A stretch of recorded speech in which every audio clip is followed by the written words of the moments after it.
Everyone, this is Tim from Your Six Studios. Today in this video, I'm going to show you how to add an app to your home screen on your Samsung phone. So if you want to move an app, all you have to do is hold down on it and then drag it to the screen you want. So maybe I want this app right here. I can just leave it there. Now you can remove it by holding down on it and go to remove. Or there might be a trash can on the bottom or the top.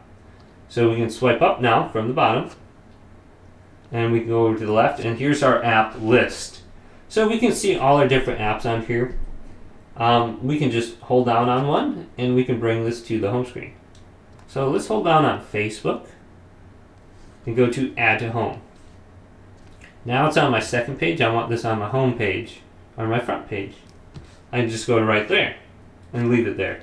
So very easy to move an app to your home screen. Hopefully this video did indeed help you out. If it did, leave a big thumbs up and subscribe to my channel down below.